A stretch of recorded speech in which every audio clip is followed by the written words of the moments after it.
Hello everybody, कैसे हो? आशा करते हैं सब लोग ठीक हैं। तो एक बार फिर आपका अपने YouTube चैनल पे एग्रो सक्सेस क्लासेस में स्वागत है।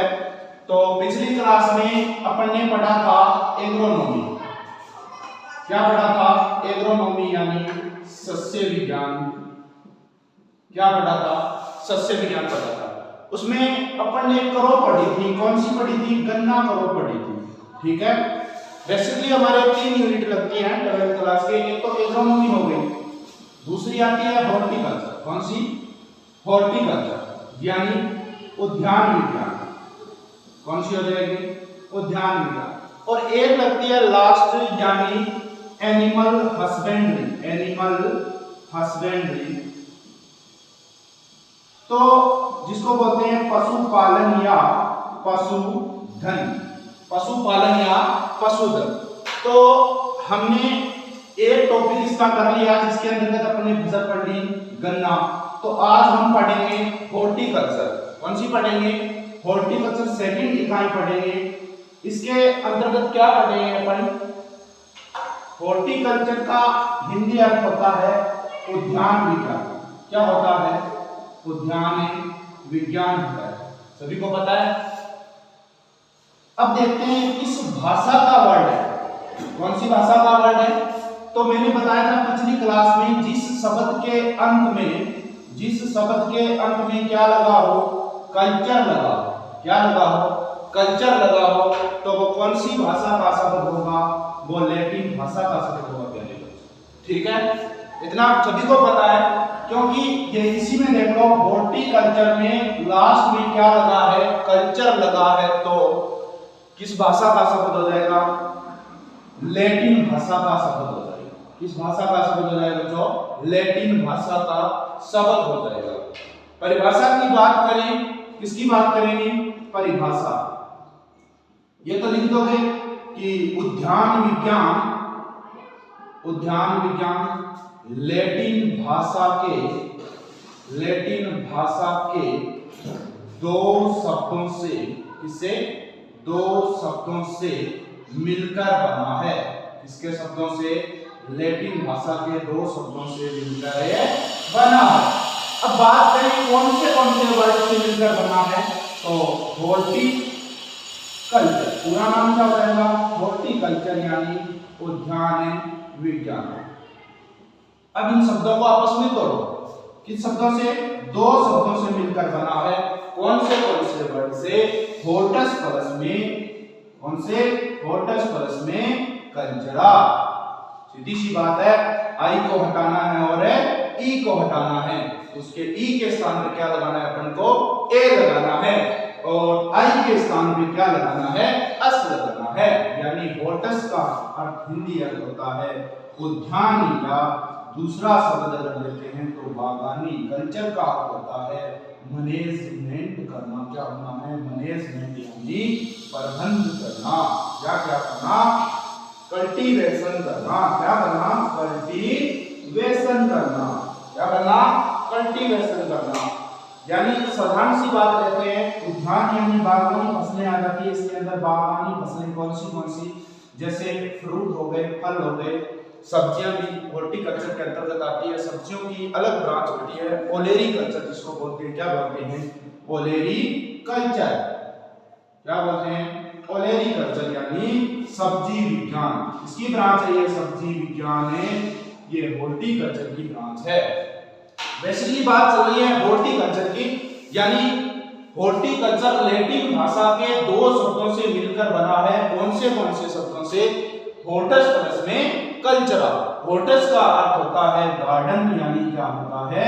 गार्डन यानी बागवानी या उद्यानिक फसलें।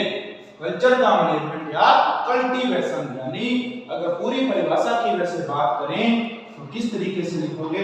इतना तो लिख दोगे कि उद्यान विज्ञान लैटिन भाषा के दो शब्दों से मिलकर बनी है। आगे लिखना है कि कृषि विज्ञान की वह शाखा। क्या लिखोगे? कृषि विज्ञान की वह शाखा जिसके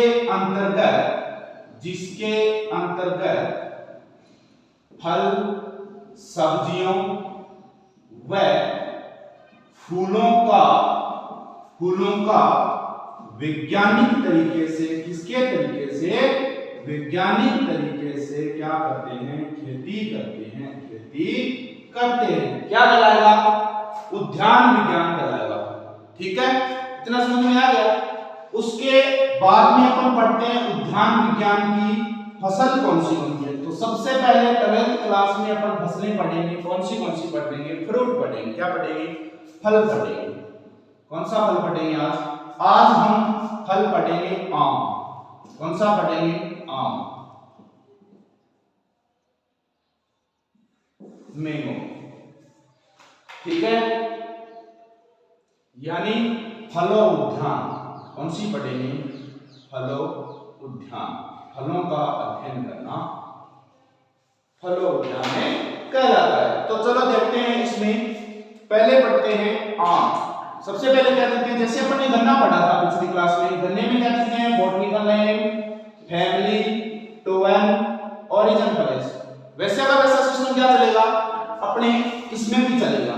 ठीक है, तो सबसे पहले देखते हैं अपन आम का बॉटनिकल नेम। क्या देखते हैं, बॉटनिकल नेम। उसके बाद में उसकी देखते हैं अपन फैमिली। बॉटनिकल नेम यानी वनस्पति के नाम, उसका फैमिली का मतलब है कुल।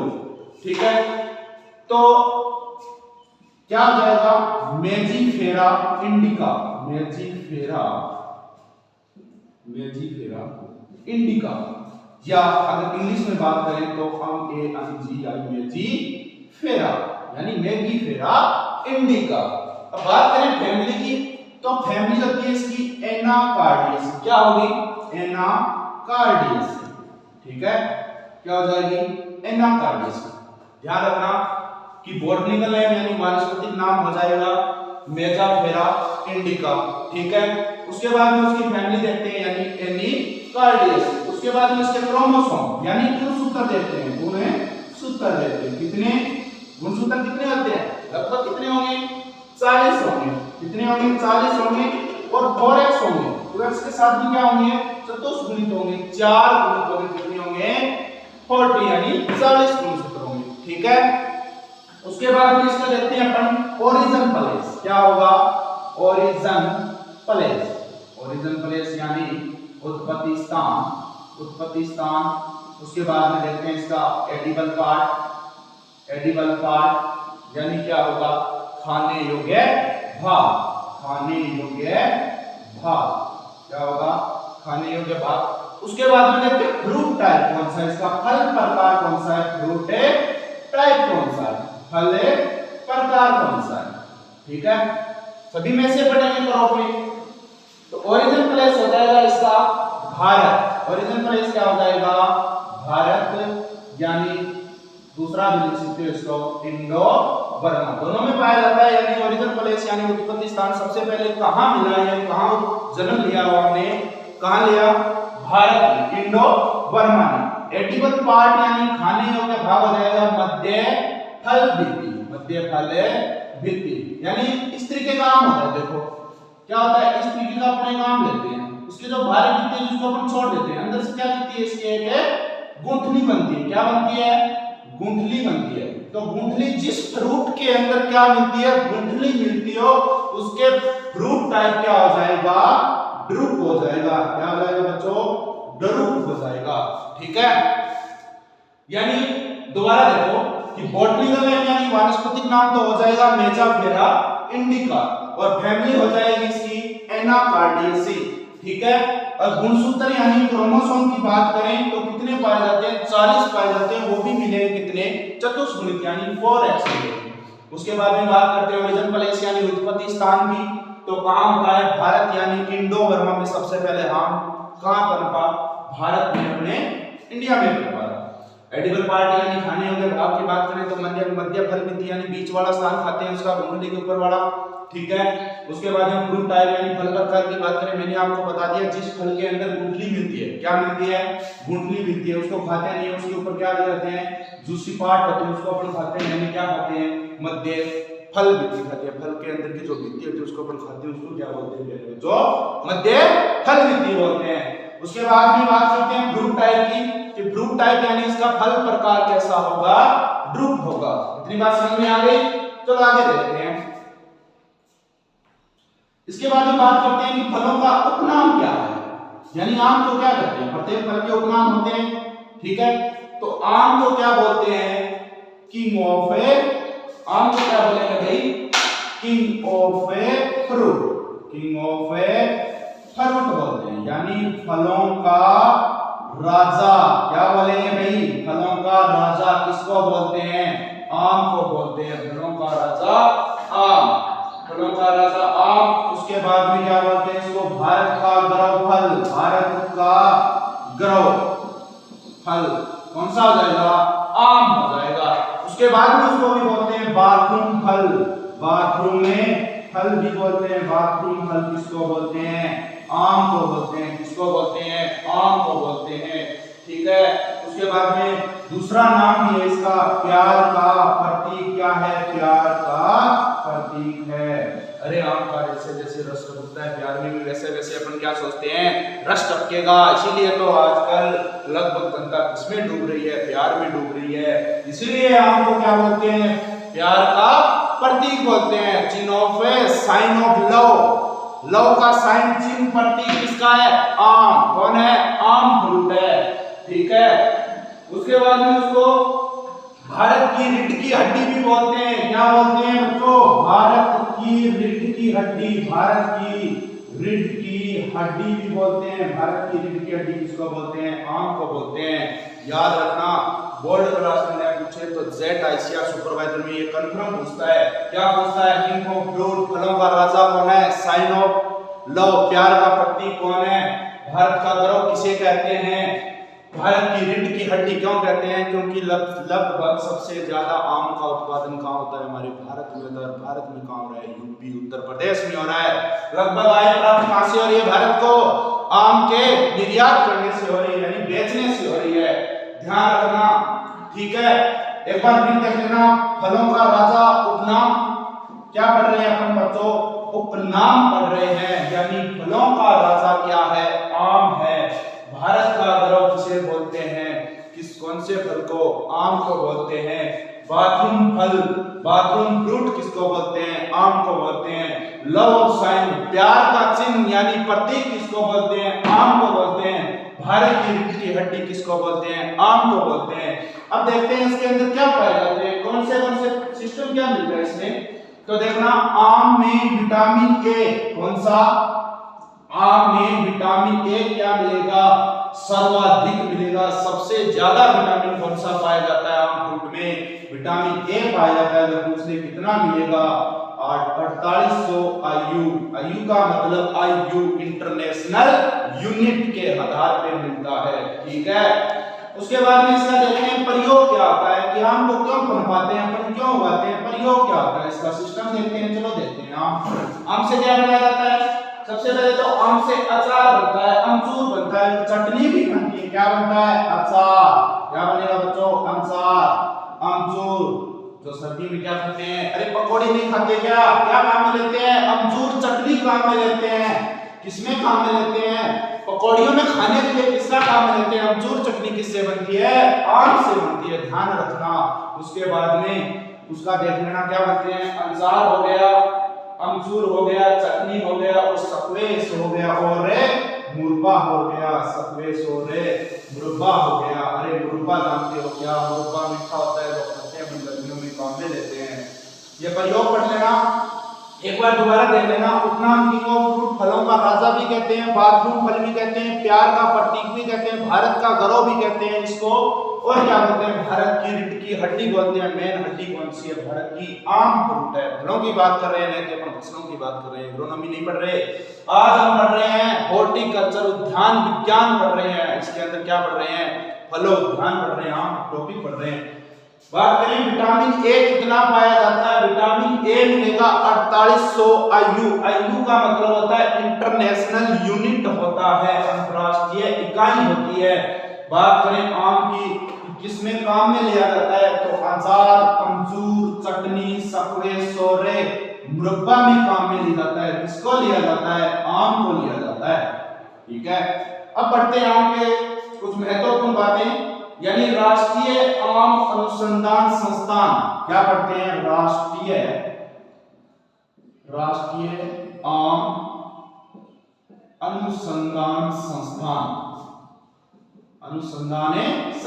कहाँ है? लखनऊ यूपी। कहाँ है भाई? राष्ट्रीय अनुसंधान संस्थान है लखनऊ यूपी के अंदर है। आम उत्कृष्टता केंद्र कहाँ है? आम उत्कृष्टता केंद्र, आम में उत्कृष्टता केंद्र कहाँ है प्यारे बच्चों? खेमरी। और खेमरी कहाँ है? खेमरी है अपने यहाँ राजस्थान में, धौलपुर में। ठीक है, कहाँ है? धौलपुर में। अब बात करें सबसे ज्यादा और सबसे कम कहाँ होते हैं, अगर देश में बात करें तो देश में सबसे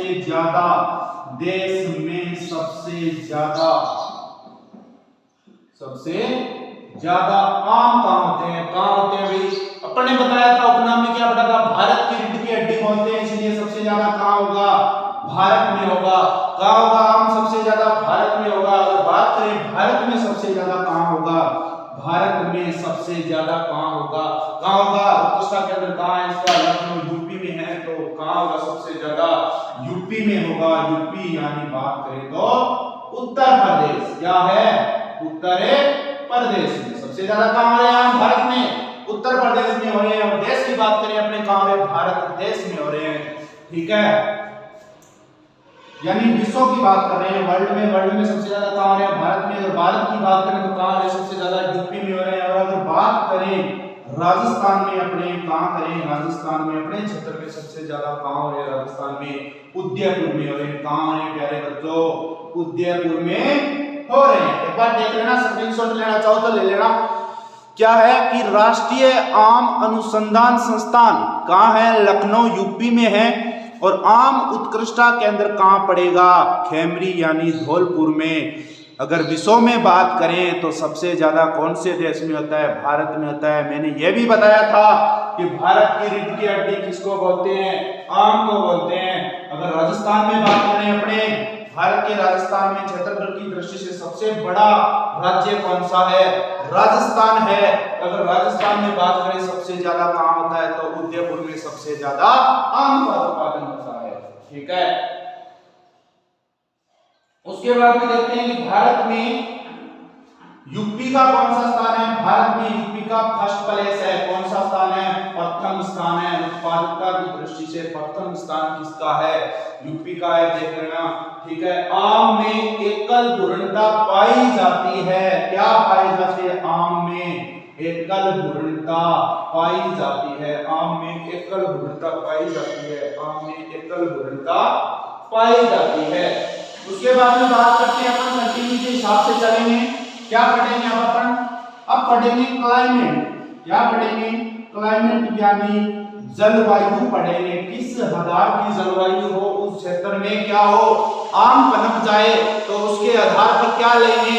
अरे जलवायु पढ़ेंगे, उष्ण व उपोष्ण जलवायु। क्या पढ़ेंगे? उष्ण व उपोष्ण जलवायु। क्या पढ़ रहे हैं? उष्ण व उपोष्ण जलवायु किसके लिए उपयुक्त है? अरे आम के लिए उपयुक्त है। रसीले आमों के लिए कौन सी जलवायु उपयुक्त रहेगी? उष्ण व उपोष्ण जलवायु उपयुक्त रहेगी। पुष्पन व फलन के समय क्या होना चाहिए? साफ मौसम होना चाहिए। क्या होना चाहिए? साफ मौसम होना चाहिए। किस समय? पुष्पन यानी फूल आ रहे हैं, फलन यानी क्या बन रहे हैं? अपने आम बन रहे हैं। उसके लिए क्या होना चाहिए? साफ और स्वस्थ यानी बढ़िया तरीके का वातावरण होगा तो अपन को उत्पादन क्या मिलेगा? आम का सबसे ज्यादा मिलेगा। इसके आधार पर बात करते हैं तापमान की, तो तापमान कितना होगा? 24 से 27 डिग्री तापमान होना चाहिए। कितना होना चाहिए? तापमान 24 से 27 डिग्री सेंटीग्रेड तापमान उपयुक्त रहता है। किसके लिए? आम के लिए उपयुक्त रहता है। ठीक है, सर्वाधिक तापमान होने से क्या होगा? फलन अच्छा नहीं होगा। सर्वाधिक तापमान होने से क्या होगा? फलन अच्छा नहीं होगा।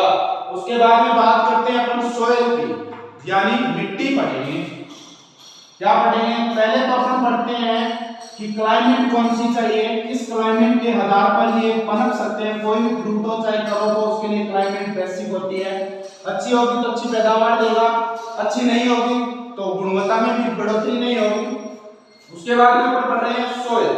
सोइल कैसी होनी चाहिए कि सोइल मृदा कैसी होनी चाहिए, जीवाश्म युक्त, जिसमें क्या मिलते हो, पोषक तत्व सबसे ज्यादा मिलते हो, जीवाश्म युक्त गहरी, जीवाश्म युक्त गहरी बलुई दोमट मृदा क्या हो, बलुई दोमट मृदा हो, जिसका पीएच मान कितना होना चाहिए, पीएच मान लगभग होना चाहिए 6.5 से 7.5, क्या होना चाहिए, पीएच मान होना चाहिए।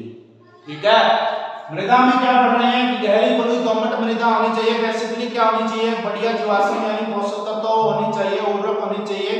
उसके बाद में पीएच मान क्या होना चाहिए, 6.5 से 7.5 के मध्य होना चाहिए। ठीक है, अब हम देखते हैं इसकी किस्में कौन सी उगाते हैं, यानी किस्में कौन सी उगाएंगे। 3 टाइप की किस्में हैं, एक तो है अगेती किस्में, दूसरी है इसकी पछेती किस्में, अरे कौन सी है, पछेती किस्में है। उसके बाद में दोनों के बीच की कौन सी, मध्यम किस्में, अरे मध्यम किस्में पढ़ेंगे, कौन सी पढ़ेंगे, मध्यम किस्में पढ़ेंगे। अब इसका नाम देखते हैं कौन सा है, बॉम्बे ग्रीन और सरोली केसर। क्या है, बॉम्बे ग्रीन और सरोली केसर, बॉम्बे ग्रीन व सरोली, बॉम्बे ग्रीन व सरोली, तथा एक और लिख सकते हो बच्चों, केसर किस्म। क्या है, केसर किस्म, अरे कौन सी है, अगेती किस्म है। क्या है कि अगेती बोने वाली है, अगेते मौसम में बोने वाली है। सबसे पहले बोई जाने वाली किस्म कौन सी है, बॉम्बे ग्रीन, सरोली और केसर किस्म है। उसके बाद में देखते हैं पछेती किस्म है, अरे पछेती 2 ही है, चौसा सबसे मीठी है, फजली, चौसा और फजली क्या हो जाएगी, चौसा व फजली हो जाएगी। कौन सी किस्म है, अगेती किस्में और पछेती किस्में, बॉम्बे ग्रीन, सरोली व केसर किस्म 2 हो जाएगी। मध्यम किस्म में आ जाएगा चौसा व फजली किस्म आ जाएगी। उसके बाद में दशहरी, लंगड़ा, मलिका और अम्रपाली। दशहरी कौन सी, दशहरी, लंगड़ा, अम्रपाली, दशहरी, लंगड़ा, अम्रपाली, और एक और लिख सकते हो इसके अंदर मलिका। क्या है, मलिका, अर्जुन, अरे मलिका किसकी किस्म है, आम की किस्म है। बॉम्बे ग्रीन, सरोली, केसर। बॉम्बे ग्रीन कहां गई, केसर लाने के लिए कहां गई, सरोली गई, अगेती किस्म हो जाएगी। दशहरे में क्या हो गया, आम लेके वो लंगड़ा के चली आई, क्या हो जाएगा, दशहरी, लंगड़ा, अम्रपाली, मालिका, यानी आम की मालिका, बाग की मालिका दशहरे के दिन क्या लेके आती है, लंगड़ाती हुई आम लेके आती है, यानी लंगड़ाती हुई अम्रपाली। समझ गए, याद रखना, दशहरे के दिन आम लेके आती है, मलिका यानी मालिकानी, मालकानी क्या लेके आती है, लंगड़ाती हुई आम लेके आती है। इसलिए याद रखें, दशहरी यानी दशहरे के दिन, दशहरी, लंगड़ी यानी लंगड़ा, आम लेके आती है तो अम्रपाली, और मलिका होती है तो मलिका आती है। ऐसे देख लेना। अगर इसकी ट्रिक की बात करें तो क्या हो जाएगी कि दशहरे के दिन मलिका यानी मालकिन, मालकिन क्या लेके आती है, लंगड़ाती हुई, क्या आती है, लंगड़ाती हुई क्या लेके आती है, आम लेके आती है, आम लेके आती है। वैसे याद हो जाए, यानी दशहरे के दिन मालिक क्या लेके आती है, लंगड़ाती हुई क्या लेके आ रही है, आम लेके आ रही है। तो दशहरे का हो जाएगा, क्या हो जाएगा, दशहरी किस्म हो गया, मालिका, मलिका किस्म हो गया, ठीक है, लंगड़ाती हुई, लंगड़ा किस्म हो गया, आम किसकी किस्म है, आम की पढ़ रहे तो आम का हो जाएगा अम्रपाली। याद हो गया, फिर याद कर लेना कि दशहरे के दिन मालकिन क्या लेके आती है, लंगड़ाती हुई आम लेके आ रही है, क्या हो जाएगा, दशहरा, मलिका, लंगड़ा और अम्रपाली। याद हो गई किस्म, चौसा और फजली क्या कर रहे हैं, चौसा और फजली क्या खा रहे हैं, दोनों मिलकर आम खा रहे हैं, तो आम की कौन सी किस्म हो जाएगी, मध्य किस्म हो जाएगी। उसके बाद में देखते हैं कि संकरण के आधार पे कौन सी किस्म बनी है, संकरण के आधार पे कौन सी किस्म बनी है। तो सबसे पहले अंबिका पढ़ते हैं, अरे किस्म आती है अंबिका, कौन सी किस्म, अंबिका का संकरण करके किसके साथ संकरण करके बनाई गई है, अम्रपाली इनटू जनार्दन पसंद, अम्रपाली, कौन सी, अम्रपाली इनटू जनार्दन पसंद। किसके किसके संकरण से देख लेना एक बार दोबारा। अंबिका किस्म है किसके संकरण से, आम्रपाली इंटू जनार्दन किस्म के साथ। आ गया समझे, यानी आम्रपाली किस्म और जनार्दन का आपस में क्रॉस करवाया, संकरण करवाया तो कौन सी बन गई, अंबिका बन गई। ठीक है, उसके बाद में पढ़ेंगे मलिका नीलम इंटू दशहरी। मलिका पढ़ेंगे, मलिका, मलिका का किसके साथ में हो रहा है, नीलम इंटू दशहरी, नीलम इंटू दशहरी, दशहरी इंटू नीलम हो जाएगा। ठीक है, दशहरी इंटू नीलम हो जाएगा। इसको ऐसे भी लिख सकते हो, नीलम इंटू दशहरी, कोई दिक्कत नहीं, नीलम इंटू दशहरी। कौन सी किस्म के साथ में नीलम किस्म और दशहरी किस्म का आपस में संकरण करवाया गया तो कौन सी बन रही है, मलिका बन रही है। ठीक है, शॉर्ट में नाम लिख देना इसका एनडीएम। कौन सा, एनडीएम। एनडी का एन का क्या हो जाएगा, नीलम, डी का क्या हो जाएगा, दशहरी, एम का कौन सी किस्म बन रही है, मलिका बन रही है, तो नाम याद रखना एनडीएम। एमडीएच नहीं, एनडीएम, एनडीएम याद रखना। ठीक है, दूसरी पढ़ते हैं आम्रपाली किस्म। कौन सी पढ़ेंगे, आम्रपाली किस्म पढ़ेंगे। आम्रपाली का किसके किसके साथ में संकरण करवाया गया, दशहरी इंटू नीलम। उल्टा लिख दो इसको, दशहरी इंटू नीलम। किसके किसके साथ में करवा रहे हैं, दशहरी इंटू नीलम। डीएनए इसका हो जाएगा डीएनए। ठीक है, आरएनए डीएनए नहीं पढ़ते क्या साइंस में, कोई बात नहीं, डीएनए ले लेना। डी का हो जाएगा दशहरी, एन का नीलम, ए का क्या हो जाएगा, आम्रपाली, डीएनए यानी दशहरी इंटू नीलम में का संकरण करवाने से कौन सी किस्म बन रही है, ए यानी आम्रपाली किस्म बन रही है। ठीक है, अब बात करते हैं भारत में सर्वाधिक निर्यात कौन सी किस्म का होता है। भारत में सर्वाधिक, इसका यहां देखो, भारत में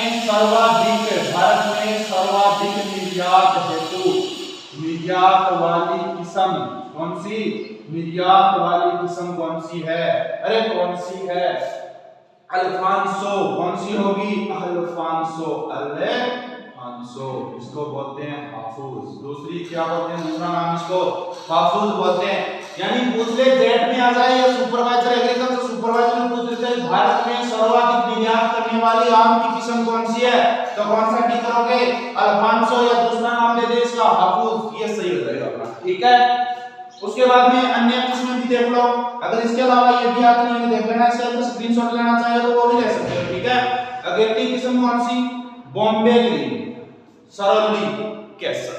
ठीक है, उसके बाद में पछेती किस्म दशहरी, लंगड़ा, आम्रपाली, मलिका। ट्रिक बताई थी कि दशहरे के दिन मालिका यानी मलिका लंगड़ी होकर के क्या लेके आ रही है, आम लेके आ रही है, याद हो जाएगा। उसके बाद में मध्य में बीच वाली किस्म कौन सी है, चौसा फजलियो।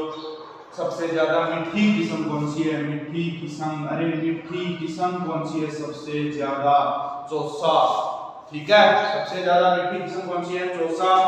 बात करें भारत में सर्वाधिक निर्यात हेतु किस्म सबसे वित्त कौन सी मानी जाती है, तो अल्फांसो मानी जाती है। उसके बाद में बात करते हैं अन्य किस्म, इसके अलावा कौन सी किस्म है। ठीक है, तो देखना पूसा सूर्या कौन सी हो जाएगी, पूसा सूर्या, पूसा सूर्या। अगली हो जाएगी पूसा लालिमा, कौन सी हो जाएगी, पूसा लालिमा हो जाएगी। ठीक है, और कौन सी हो जाएगी, पूसा प्रतिभा, पूसा पीतांबर, पूसा प्रतिभा, प्रतिभा कौन सी, पूसा प्रतिभा, पूसा पीतांबर हो जाएगी। कौन सी हो जाएगी, पीतांबर हो जाएगी। ठीक है, ये तो पढ़ लिया पढ़ने किसमें पढ़े। अब पढ़ते हैं इसका प्रोपेगेशन यानी परिवर्तन किसके आधार पर होता है। ठीक है, चलो देखते हैं फिर। यानी प्रत्येक ग्रुप में क्या पढ़ेंगे अपने, प्रोपेगेशन पढ़ेंगे, परिवर्तन किस तरीके से, यानी पौधों का क्या बोलते हैं उसको साधारण भाषा में, पैन किस आधार पर चढ़ाया जाता है, उस क्वालिटी के पौधे को निम्न क्वालिटी के पौधे से मिलान किस तरीके से किया जाता है। तो पढ़ते हैं प्रोपेगेशन। क्या पढ़ेंगे, प्रोपेगेशन, प्रोपेगेशन। इंडिया की बात में क्या हो जाएगा, परिवर्तन। बात करते हैं जिसको बोलते हैं साधारण भाषा में पैन चढ़ाना, किस आधार पर पैन चढ़ाया जाता है। तो देखना सबसे पहले तो रहेगा बाय सीड, किसके द्वारा, बाय सीड यानी बीज द्वारा सीड क्या लेते हैं इसका। अरे सीड कौन सा काम है, जैसे बीज नहीं होते, जैसे होते हैं कि गूंथनी नहीं होती क्या आम की, उसको बोलते हैं कि गूंथनी लगाने से सीधा अपन नया पौधा तैयार कर सकते हैं। ठीक है, उसके बाद में व्यावसायिक विधि की बात करें तो कौन सी हो जाएगी, जैसे मान लो लीनियर ग्राफ्टिंग हो गया, इनहैरिटिंग हो गया, एक्टिविटल हो गया। लीनियर ग्राफ्टिंग कौन सी, लीनियर ग्राफ्टिंग हो जाएगा, इनहैरिटिंग हो जाएगा, कौन सी इनहैरिटिंग हो जाएगा, और कौन सी हो जाएगी, एक्टिविटल हो जाएगी। एक्टिविटल विधि ये तो साधारण कौन सी, बाय सीड यानी गूंथनी के द्वारा ये सबकी सब क्या हो जाएगी, व्यावसायिक विधि हो जाएगी। क्या हो जाएगी, व्यावसायिक विधि हो जाएगी। ठीक है, अब बात करते हैं इसकी क्या क्या होती है, मूल वर्ण के काम में लेते हैं इसके। अरे किसके द्वारा, मूल वर्ण के द्वारा भी क्या करते हैं, इसका प्रवर्धन करते हैं मूल वर्ण के द्वारा। कौन से मूल वर्ण काम में लिए जाते हैं, जैसे चंद्रकरण और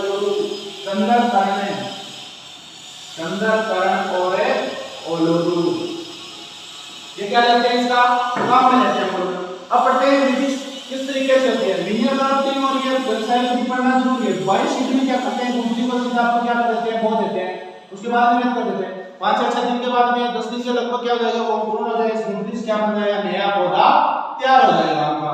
ये तो हो गई कौन सी, सीधी गूंथनी से यानी बीज से तैयार कर रहे हैं। अब पढ़ेंगे कौन व्यावसायिक विधि में कौन सी होती है, यानी वीनियर ग्राफ्टिंग पढ़ेंगे। क्या पढ़ेंगे, वीनियर ग्राफ्टिंग। सबसे पहले क्या पढ़ेंगे, वीनियर ग्राफ्टिंग पढ़ेंगे। क्या पढ़ेंगे, वीनियर ग्राफ्टिंग पढ़ेंगे। वीनियर ग्राफ्टिंग पढ़ेंगे। वीनियर ग्राफ्टिंग में क्या कहते हैं कि एक पौधे से क्या करते हैं, जैसे मान लो ये एक प्लांट है, आम का एक प्लांट है, ठीक है, ये गमले में लगा हुआ है, ये क्या है, आम का क्या है, एक प्लांट है, साधारण सी बात। ठीक है, उसके बाद में क्या कर रहा है, कम दे रहा है, उत्पादन कम दे रहा है। ठीक है, उसमें क्या करेंगे अपने उच्च क्वालिटी की, ये तो क्या दे रहा है, कम क्वालिटी का है, कम क्वालिटी। उच्च क्वालिटी से क्या करेंगे, एक सांकुर शाखा को ले लेते हैं, उच्च क्वालिटी की एक सांकुर शाखा को ले लेते हैं अपन। ये क्या ले लिया, सांकुर शाखा ले लिया, उच्च क्वालिटी क्या ले लिया अपने, सांकुर शाखा ले लिया। उसके बाद में जिस भी पौधे पे, आम के पौधे पे क्या कर रहे हैं अपने, उसका प्रत्यारोपण यानी प्रोपेगेशन यानी प्रवर्धन कर रहे हैं, तो क्या हो जाएगा, उसी के आधार पे क्या लगाएंगे, इसमें तने में क्या करेंगे अपने, कटान लगा देंगे। ये लगा दिया कटान। ठीक है, जैसे मान लो कटान हो गया। उसके बाद जो चयनित की हुई शाखा उसको क्या करते हैं, यहाँ पे क्या करते हैं, यहाँ क्या करते हैं, इसको पत्ती रोपित कर देंगे। ठीक है, उसके बाद में यहाँ क्या करते हैं, दूध बोरी या घास से उसको बांध देंगे, धीरे धीरे क्या करते हैं, नहीं आनी पत्तियां यहाँ बोल रहे हैं, उसको बाद में इसको क्या कर देते हैं, काट देते हैं। ये हो गया कौन सी हो गई, वीनियर ग्राफ्टिंग हो गई। अगर इसके अंदर लिखना चाहो तो लिख लेना, यह एक सरल विधि है, यह एक सरल विधि है। कौन सी है, सरल विधि है। ठीक है, उसके बाद में आम की ये व्यावसायिक विधि है, ये तो हो गया। इसके लिए मूल ग्रंथ में, इसके लिए मूल ग्रंथ में, इसके लिए मूल ग्रंथ में 20 सेंटीमीटर, कितना, 20 सेंटीमीटर ऊंचाई के निचले हिस्से पर, 20 सेंटीमीटर के उतले हिस्से पर क्या लगाते हैं, 3 से 4 इंच का क्या लगाते हैं, अपने कटान लगा देंगे। बताया था ना, यहाँ क्या लगा रहे हैं, पहले कटान लगा रहे हैं, उसके बाद उसको रोक रहे हैं। ठीक है, यानी यह सरल विधि है। इसके लिए मूल ग्रंथ के 20 सेंटीमीटर ऊंचे हिस्से के ऊपर 3 से 4 इंच का कटान लगाते हैं। उसके बाद में एक तिरछा या आड़ा लगा देते हैं, क्या कर देते हैं, यहाँ पर एक तिरछा लगाया था ना, ये तिरछा चीरा लगा देते हैं। क्या करते हैं, तिरछा चीरा लगा देते हैं, चीरा लगा देते हैं। आगे समझे। ठीक है, उसके बाद में क्या करेंगे, फिर उस शाखा का चयन करेंगे। लिखा था ना यहाँ, एक उच्च क्वालिटी की शाखा का क्या कर लेंगे अपन, चयन कर लेंगे। चयन करने के बाद में क्या करेंगे, उसको उसे कटान पे लगाए गए पौधे के तने के कटान के ऊपर क्या कर देंगे, अरे उसको क्या कर देंगे, अध्यारोपित यानी उसको वहां रोपित कर देंगे, उस खांचे में फंसा देंगे और उसको बाद में यहाँ से बांध देंगे। क्लियर है। एक विधि कौन सी, व्यावसायिक विधि, वीनियर ग्राफ्टिंग अपनी क्लियर हो गई है। दूसरी पढ़ते हैं इनार्चिंग विधि। कौन सी, इनार्चिंग विधि। कौन सी पढ़ेंगे, इनार्चिंग विधि पढ़ेंगे। अरे इनार्चिंग विधि में क्या पढ़ेंगे? देखो इसमें स्वतंत्र रूप से जड़ वाले पौधे का एक वंशज और तैयार किया जाता है। इसमें क्या करते हैं? इसमें जड़ वाले हिस्से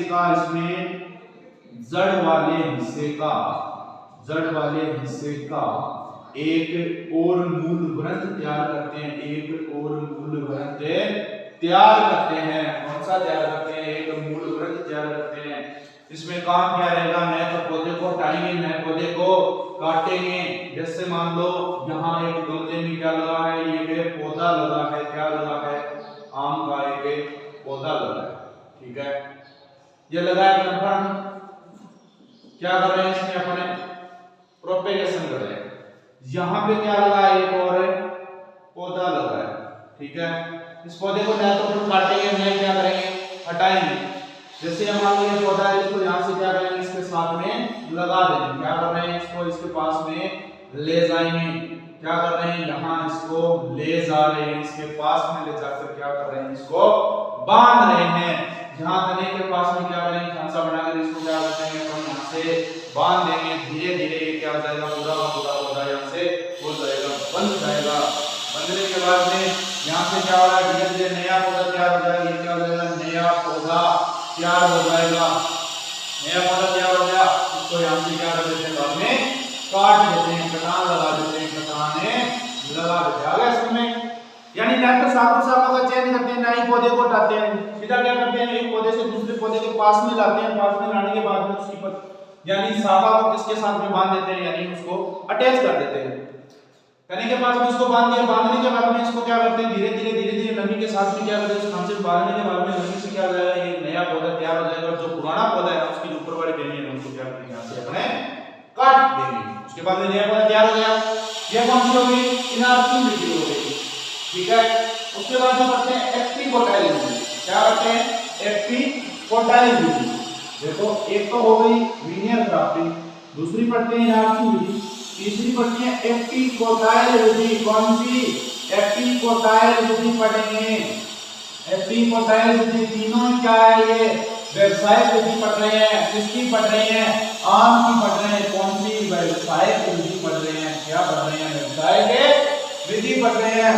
ठीक है, अब हमें देखते हैं कि एक्टिपोटाइल विधि क्या होती है। जैसे मान लो एक गुठली है, एक गुठली पे क्या हो रहा है? पौधा तैयार हो रहा है। ये मान लो गुठली है, गुठली पे क्या हो गया?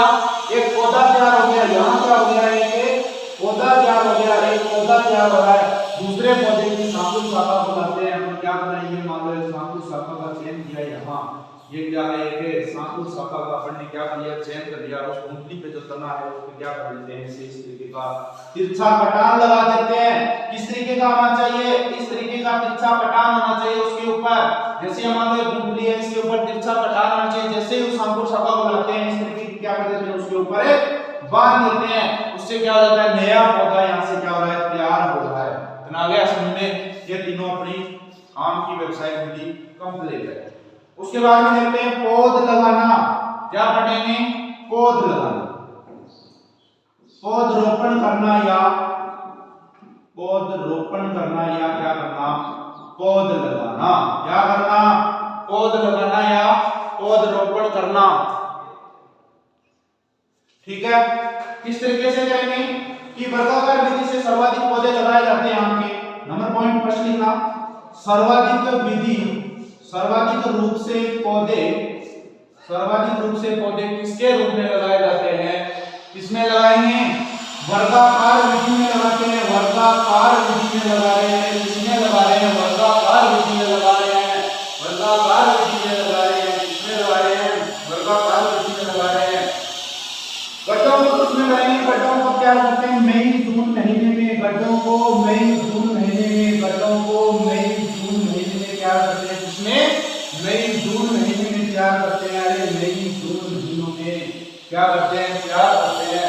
उसके बाद में हम देखते हैं कि गड्ढे की दूरी कितनी रखेंगे? गड्ढे की दूरी रखेंगे 1 × 1 मीटर की दूरी रखेंगे। उसके बाद में पौधों को कब लगा देंगे? जुलाई और अगस्त में। पौधों को कब लगा देंगे बच्चों? जुलाई और अगस्त में लगा देंगे। ओ मेरे लाडलो, कब लगाएंगे? जुलाई वाले वर्ष में लगा देंगे पौधों को, ठीक है।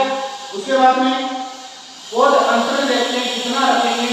आम्रपाली में लगा रहे हैं तो उसमें रखेंगे, आम्रपाली में रखेंगे 2.5 × 2.5 सेंटीमीटर क्या रखेंगे, इसमें अंतर रखेंगे, यानी L × P line to plant रखेंगे। दशहरी लगा रहे हैं, कौन सी लगा रहे हैं, दशहरी लगा रहे हैं, तो 5 × 5 मीटर की क्या रखेंगे, आपसी दूरी रखेंगे।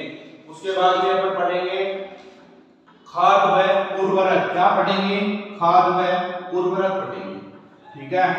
इतना क्लियर है, समझ में आ रहा है ना, कमेंट में करके बता देना। कोई भी टॉपिक छूट रहा है या समझ में नहीं आ रहा है या दिख नहीं रहा है, राइटिंग समझ में नहीं आ रही तो बता देना, ठीक है। कोई दिक्कत नहीं है, अगर लाइक करो या अनलाइक करो, जिसको समझ में नहीं आ रहा है वो लाइक भी कर सकता है, जिसको पसंद नहीं है वो अनलाइक भी कर सकता है, कोई दिक्कत नहीं है। जिसको पसंद आए कमेंट करो चाहे लाइक करो, अपने कोई फर्क नहीं पड़ता, ठीक है। अपने हिसाब से आगे देखो।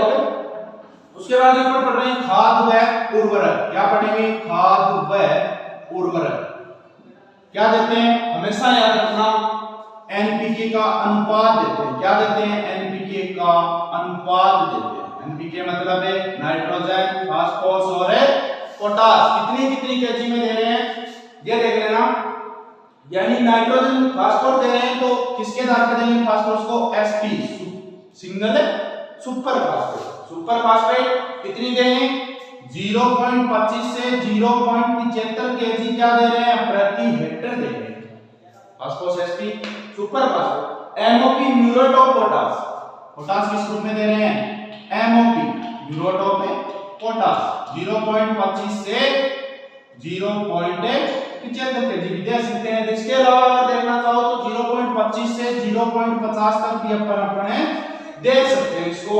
अब बात करें एफआईएम यानी फार्म यार्ड मैन्यूर, गोबर की खाद कितनी देंगे, अरे फार्म यार्ड मैन्यूर का शॉर्ट नेम होता है एफआईएम, जिसको हिंदी में बोलते हैं गोबर की खाद। क्या बोलते हैं, गोबर की खाद बोलते हैं। कितनी देंगे, 10 से 15 केजी, नहीं टन में देंगे, किसमें देंगे, 10 से 15 टन प्रति हेक्टेयर में देंगे। एक हेक्टेयर क्षेत्रफल के दायरे कितनी देंगे, 10 से 15 टन देंगे, ठीक है।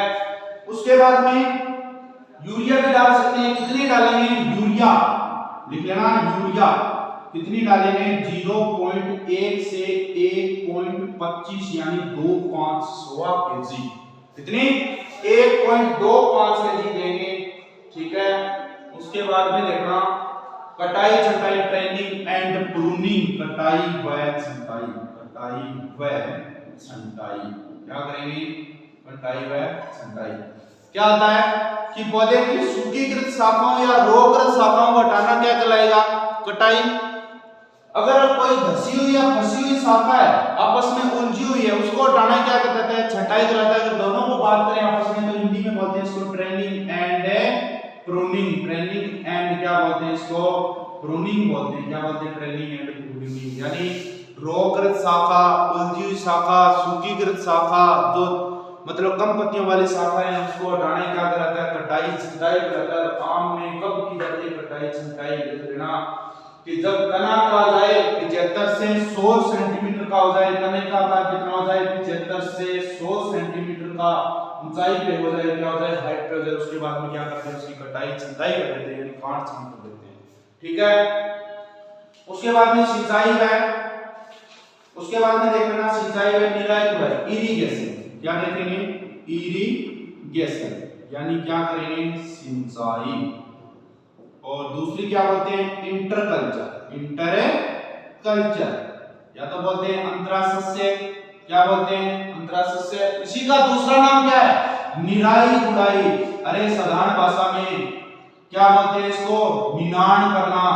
अरे क्या करने के खुदी काटने का निनाण करना, उसको क्या बोलते हैं, अंतरासस्य, निराई गुड़ाई बोलते हैं। सिंचाई कब की जाती है, आम में देखो गर्मियों के प्रति सप्ताह, गर्मियों में तो करेंगे प्रति सप्ताह में सिंचाई। देख लेना कि गर्मियों में तो करेंगे किस पे, 7 दिन के अंतराल पे, यानी प्रति सप्ताह यानी 7 दिन के अंतराल में इसमें करेंगे, 7 दिन के अंतराल में यही करेंगे। और अगर नया प्लांट है तो 3 से 4 दिन के अंतराल पर, यानी अभी लगाया न्यू प्लांट है, नया प्लांट है तो क्या करेंगे, 3 से 4 दिन के अंतराल पे करेंगे इसकी सिंचाई, ठीक है। बात करें सर्दियों में यानी शीत ऋतु में, अब जो आ रही है अक्टूबर नवंबर दिसंबर जनवरी फरवरी तक किसमें करेंगे, यानी 15 दिन के अंतराल पे करेंगे। एक बार दोबारा देख लेना, सिंचाई कब करें, गर्मियों के दिन में तो कम दिनों में करेंगे, यानी वीकली टू वीकली यानी 7 दिन के अंतराल पे करें। अगर नया प्लांट अभी जस्ट लगाया है तो उसकी क्या करें, 3 से 4 दिन के अंतराल पे कर देंगे। और सर्दियों की बात करें, शीत ऋतु की बात करें तो इसमें होगा 15 दिन के अंतराल पे। अब बात करते हैं निराई गुड़ाई, यानी ये क्या होती है, निराई गुड़ाई में क्या होगा कि अंतरा सस्य मतलब खरपतवारों को हटाना। क्या होते हैं खरपतवार, वे अवांछित पौधे, क्या वे अवांछित पौधे जो फसलों में अपने आप उग जाते हैं, किसान को लाभ की बजाय क्या होगी, हानि प्राप्त होती है, उसको बोलते हैं खरपतवार। और उसको हटाना क्या, कौन सी क्रिया बोलते हैं, अंतरा सस्य या निराई गुड़ाई बोलते हैं। इसके लिए अगर अपन कुछ अन्य फसलें उसके साथ में बोए, जैसे आम की फसलों के खेत के बीच में, जैसे ये मान खेत है कोई, इसके बीच में अगर दलहनी फसलें आम से पहले पकने वाली, कम समय में पकने वाली फसलों को लगा दिया, जैसे लोबिया हो गया, जैसे लोबिया लगा दिया। दूसरी फसल की बात करें, मूंग उड़द मटर, यानी दलहनी फसलें कोई भी लगा सकते हैं, जैसे लोबिया मूंग मटर, यानी दलहनी फसलें ले सकते हैं, बड़ी नहीं हो दलहनी फसलें। उसके बाद क्या लगा सकते हैं अपन, सब्जियां भी लगा सकते हैं। क्या लगा सकते हैं, सब्जियां भी लगा सकते हैं। ठीक है, आज के लिए बस इतना ही। इसके जो प्लांट प्रोटेक्शन है वो आगे वाली नेक्स्ट क्लास में पढ़ेंगे अपन। क्या पढ़ेंगे, नेक्स्ट क्लास में पढ़ेंगे। ठीक है, तो अपनी जेट की तैयारी क्या रखें, 11th और 12th के साथ साथ में रखें, क्योंकि जस्टी क्या हो रहा है, इसके बाद में जस्टी क्या होता है, जेट का एग्जाम होता है। ऋषि जो आप 12th क्लास और 11th क्लास में पढ़ रहे हो ना, वही जेट और सुपरवाइजर में हूबहू वही आता है। तो मेरा ये कहना है कि आप अच्छे तरीके से तैयारी रखें, सुचारू रूप से रखें, जितना हमारे आपके लिए कर सकते हैं उतना कर रहे हैं। अब रेगुलर क्लासें आपके लिए लगा दी जाएगी, जैसे एक क्लास एग्रोनॉमी की आएगी, दूसरी हॉर्टिकल्चर की और एक क्लास एनिमल हस्बेंड्री की, तीनों इकाइयां अपनी कंप्लीट हो जाएगी। ठीक है, तो आशा करते हैं आज की क्लास आपको अच्छी लगी होगी, बढ़िया लगी होगी। अगर अच्छी लगी हो तो लाइक जरूर करना और कमेंट करके बताना कि कैसी लगी है। ठीक है, ओके, धन्यवाद, जय हिंद, जय भारत।